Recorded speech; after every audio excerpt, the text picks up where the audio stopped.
ঝিল যখন গান গাইতে যাওয়ার জন্য বাড়ুচ্ছিল, ঠিক সেই মুহূর্তে সাক্ষ্যর মা ও ঠাম্মি ঝিলকে বাধা দেয়। তখন সাক্ষ্য এসে বলে যে ঝিল গান গাইতে যাবে। তখনই সাক্ষ্যর ঠাম্মি বলে ওঠে যে ও যদি গান গাইতে যায় তাহলে ওকে এই বাড়ি ছেড়ে চলে যেতে হবে।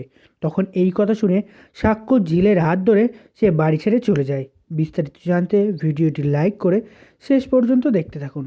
গল্পের শুরুতেই দেখা যাবে সাক্ষ্য, ছোট কাকি ও ভ্রমর মিলে সাক্ষ্য ও ঝিলের ফুলশয্যার আয়োজন করে। এরপর দেখা যায় ফুলশয্যার পরের দিন ঝিল রেডি হয়ে যখনই বার হতে যাচ্ছিল, তখনই সাক্ষ্যর মা ঝিলকে প্রশ্ন করে যে এই সাত সকালে এইভাবে সেজেগুজে সে কোথায় যাচ্ছে।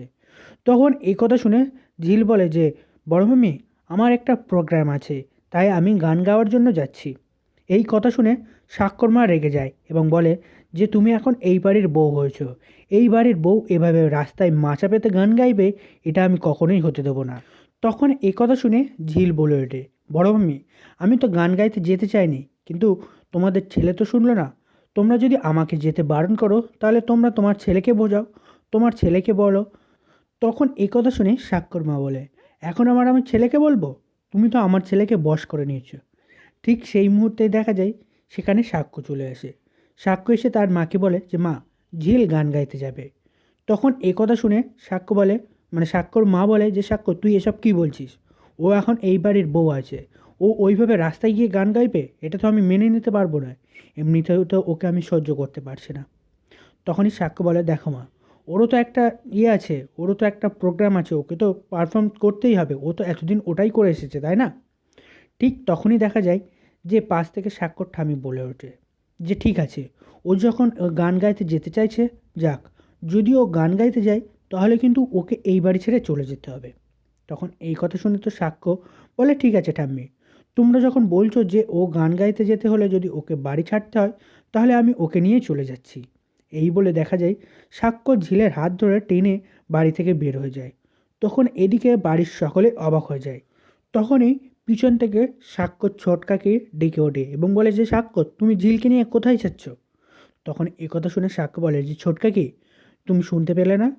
ঠাম্মি যে বলল যে ওকে এই বাড়ি থেকে চলে যেতে হবে, আর আমি তো ওকে জোর করে বলছি যে ও গান গাইতে যেতে। তাহলে ওকে যদি বাড়ি ছেড়ে চলে যেতে হয়, তাহলে ওর সাথে তো আমাকেও যেতে হবে, তাই না? আমি তো ওকে জোর করছি যে ও গিয়ে পারফরমেন্স করবে, গানটা গাইবে। তাই জন্য আমি চলে যাচ্ছি। আমি ঝিলকে নিয়ে এই বাড়ি ছেড়ে চলে যাচ্ছি। আর এমনিতেই ঝিলকে নিয়ে এই বাড়ির সকলেরই সমস্যা। বাড়ির সকলে ঝিলকে মেনে নিতে পারছে না।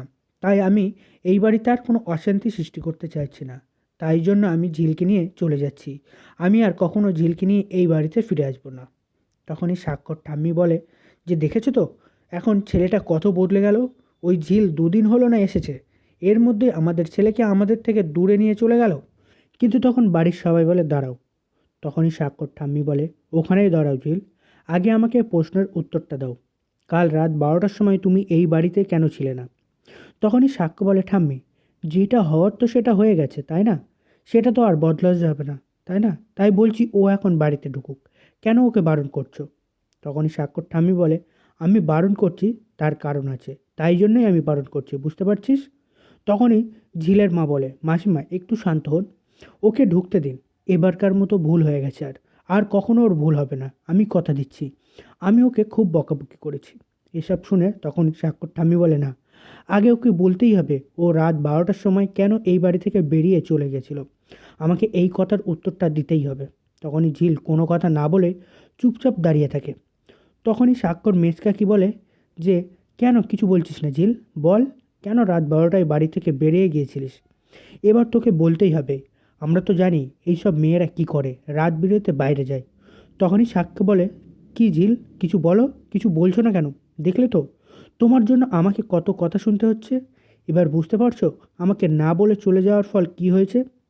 তখনই সাক্ষর মা বলে, আমি কোনোভাবেই এই মেয়েটাকে মেনে নেব না, আর ওকে বাড়িতে ঢুকতেও দেবো না। তখন ওর সাক্ষর ঠাম্মি বলে, আগে ওকে বলতে হবে কোন কারণে রাত 12টার সময় এই বাড়ি ছেড়ে চলে গিয়েছিল। তখনই স্বাক্ষর মেজ কাকা বলে, কী হলো সাক্ষ্য, ও কিছু বলছে না কেন? তখনই স্বাক্ষর ছোটো মা বলে, ঝিল, তুমি অন্তত আমাকে বলে যেতে পারতে, আমাকে কেন কিছু বললে না? তখনই স্বাক্ষর মা বলে, এবার বুঝেছো বরণ করে কেন ওকে ঘরে তুললিনি সেদিন? তখন ছোটো মা বলে, তাই তো, আমি এখন বুঝতে পারছি। তখন স্বাক্ষর জেঠু বলে, কিসের জন্য আমরা বরণ টরণ করে এই মেয়েটাকে ঘরে তুলিনি এখন বুঝতে পারছো তো? ও বস্তির মেয়ে, বস্তির কালচারই তো থাকবে, কোথায় থেকে বিলং করে সেটা তো দেখতে হবে, তাই না? তখনই ঝিলের মা হাত জোড় করে বলে, বড় বৌদি, এবারকার মতো আমার মেয়েটাকে ক্ষমা করে দিন। ও আর কখনো এই অন্যায় করবে না। আপনাদের না বলে কখনো এই বাড়ি ছেড়ে যে কোথাও যাবে না। তখনই ঝিল বলে, মা, তুমি এটা কি করছো? আমার জন্য এসব কি করছো? সবার কাছে কেন ক্ষমা চাইছো? কারোর কাছে তোমাকে ছোট হওয়ার দরকার নেই। তখনই স্বাক্ষর মা আবারও বলে ওঠে, আমি তো কিছু বলছি না, আমি কিছুতেই এই মেয়েটাকে মেনে নিতে পারছি না। তখনই ঝিল বলে, আমি কেন বাড়ি থেকে বেরিয়ে গেছিলাম সেই কথাটা আমি বলতে চাইনি, তাই বলিনি। তখনই সবাই বলে, তোকে বলতেই হবে। তখনই ঝিলের মা বলে, আমি বলি, কিসের জন্য ও বেরিয়ে গিয়েছিল? তখনই স্বাক্ষরবাবু বলে, কিসের জন্য গিয়েছিল? তখনই ঝিলের মা বলে, ও আমাকে ছোটোবেলা থেকে জড়িয়ে ধরে ঘুমায়, তাই ওর ঘুম আসছিল না, তাই জন্য ও এই বাড়ি ছেড়ে বেরিয়ে গিয়েছিল, ওর ভুল হয়ে গেছে। তখনই এ কথা শুনে স্বাক্ষর মা বলে, তাই নাকি?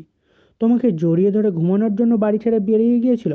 তখন এ কথা শুনে সাক্ষ্য বলে, ঝিল, তুমি কেন আমাকে না বলে চলে গেলে? বললে তো এত কিছু হতো না, তাই না? আর ঠিক সেই মুহূর্তে সেখানে চলে আসে তিতির আর বলে, এইসব মেয়েরা আবার কি করবে? এবার এইসব মেয়েরা তো এটাই করে নাকি, রাত বিরতে যেখানে সেখানে চলে যায়। তখনই ঝিল বলে, তিতির, এত বড় বড় কথা বলছো? আমি যদি সত্যিটা সবার সামনে বলি, নিজের মুখটা দেখাতে পারবে তো সবাইকে? তখনই এই কথা শুনে তিতির বলে, কেন, আমি কি করেছি? তখনই ঝিল বলে, কেন, কি করেছো সেটা তুমি জানো না? তখন আবারও সবাই চুপচাপ দাঁড়িয়ে থাকে। আর শতরূপ তখন বলে, তুই আবার কি বলবি? তোর তো কিছু বলার থাকতেই পারে না। তখনই সাক্ষ্য বলে, কি হলো ঝিল, বলো, কে কী করেছে তোমার সাথে, আর তোমার সঙ্গে কী অন্যায় হয়েছে, তুমি সেটা তো বলো। আমি বলছি কিছু হবে না, তার ব্যবস্থা আমি করব।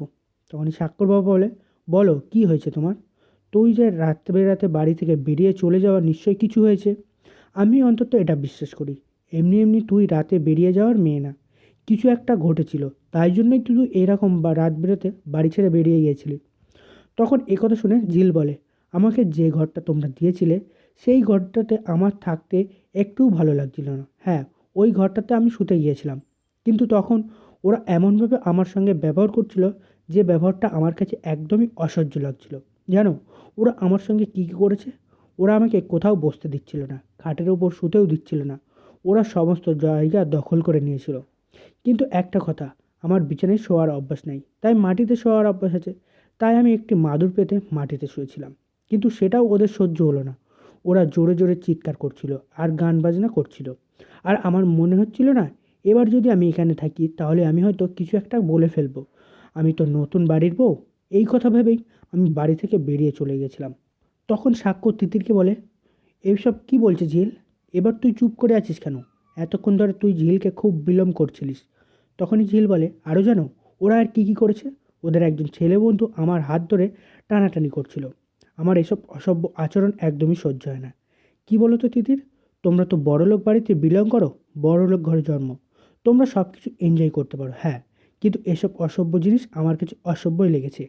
এগুলো কখনোই আমাকে সভ্য মনে হয়নি। আমাদেরকে কথায় কথায় বলো না যে আমরা অসভ্য। না, আমরা অসভ্য না, তোমরাই কিন্তু অসভ্য। তখনই সাক্ষ্য বলে, কি হলো তিতির, এবার অন্তত কিছু বল তুই, এতক্ষণ ধরে তো অনেক কিছুই বললি তুই। তখন তিতির বলে, আমি কি করেছি, আমি তো কিছু করিনি। কাল তো বাসর রাত ছিল, বড়রাই তো বলে বাসর রাত জাগতে হয়, তাই আমরা জাগছিলাম সারা রাত। কিন্তু ছোটদা ভাই, তুই কেন ঘর থেকে বেরিয়ে চলে গেলি? তুই তো নিজের ইচ্ছায় চলে গেলি, তাই না? তাই আমরা সারা রাত জেগেছিলাম। তখনই ঝিল বলে, আমি জানতাম তুমি এভাবেই কথাগুলো ঘুরিয়ে দেবে, তাই আমি কাউকে কিছু বলতে চাইনি। আমার কাছে তো কোনো প্রমাণ নেই, কোনো রেকর্ডও নেই, দুর্ভাগ্যের বিষয়। আমার কাছে শুধুমাত্র মুখের কথাটুকুই আছে, এই কারণেই আমি কাউকে কিছু বলতে চাইছিলাম না। কিন্তু তিতির আর তোমরা সবাই আমাকে বলতে বাধ্য করলে, তাই আমি এসব কথাগুলো বললাম। তখন এই কথা শুনে সুদর্শনা বলে, আমারও তাই মনে হয়, হয়তো তিতির এমন ব্যবহার করতে পারে, কারণ আমি দেখেছি তিতির ঝিলের সঙ্গে এরকম কিছু করছিল। তখন এই তিতির বলে, ছোটমা, তুমি তো এই বাড়িতে থাকো না, তাহলে তুমি কেন এই বাড়িতে মাথা ঢোকাচ্ছ? তখন এই কথা শুনে সুদর্শনা রেগে যায় এবং রেগে গিয়ে বলে, তিতির, একটা কথা বলি, আমার পার্সোনাল লাইফে তুমি মাথা ঢোকাতে পারো না। এখানে বড়রা আমাকে বকাবকি করতে পারে, আমি সেটা মেনে নেব, কিন্তু তুমি আমাকে বলতে পারো না, তুমি তোমার জায়গায় থাকো। তখনই শতরূপা বলে যে, তিতির, তুই বেশি কথা বলিস না, তুই এখন চুপ করে থাক, এখানে তোকে কোনো কথাই বলতে হবে না, তুই ঘরে চলে যা। এখন তুই যাই বলিস না কেন সবটাই মিথ্যা হবে, কারণ ওকে তো সবাই বিশ্বাস করে, নতুন যে এসেছে ও তো এই বাড়ির ভগবান, ও তো কোনো কথাই মিথ্যা বলে না, তাই না? তখন একথা শুনে ঝিল বলে, না, আমি ভগবান কেন হতে যাব, কিন্তু আমি মিথ্যা কথা বলি না, আমি সত্যি কথাই বলি। তখনই সাক্ষর মেজ কাকিমণি বলে, তাই নাকি? তখন ঝিল বলে, হ্যাঁ, আমি মিথ্যা কথা কেন বলতে যাব, যেটা হয়েছে আমি সত্যিটাই বলেছি। কিন্তু হ্যাঁ, আমি জানি ও তোমাদের বাড়ির মেয়ে, ওর দোষ হবে না, আমি তো পরের বাড়ির বউ, তাই আমারই দোষ হবে। কিন্তু আমার এতটুকু বুদ্ধি আছে, মাঝরাতে নতুন বউ হয়ে বাড়ি থেকে বেরিয়ে যাওয়া ঠিক না। তখনই ঝিলের মা বলে, মাসিমা, যাওয়ার তো হয়ে গেছে, এখন এই কথা আর বাড়িয়ে লাভ নেই, আপনি ওকে ক্ষমা করে দিন আর ওকে এখানে থাকতে দিন। তখনই সাক্ষ্য বলে, মিনুমাসি, আপনি একদম চিন্তা করবেন না, আমি আছি, আমি ওর বর। ঝিল এই বাড়িতে ঠিক ততটাই অধিকার আছে যতটা সবার আছে, কারণ এটা আমারও বাড়ি, ওর শ্বশুর বাড়ি। আপনি নিশ্চিন্তে বাড়ি ফিরে যান। তখনই মিনু সেখান থেকে বাড়ি চলে যায়। আর তখন ঝিল চুপচাপ দাঁড়িয়ে থাকে, এবং তখনই সাক্ষর বাবা বলে, ঝিল, এবার সবাই ঘরে যাও, আর তুইও ঘরে যাবি। আর একটা কথা সবাইকে বলছি, আমি যতদিন এই বাড়িতে আছি ঝিলকে কেউ এই বাড়ি থেকে যেতে বলবে না, আমি কখনোই ঝিলকে এই বাড়ি থেকে যেতে দেবো না।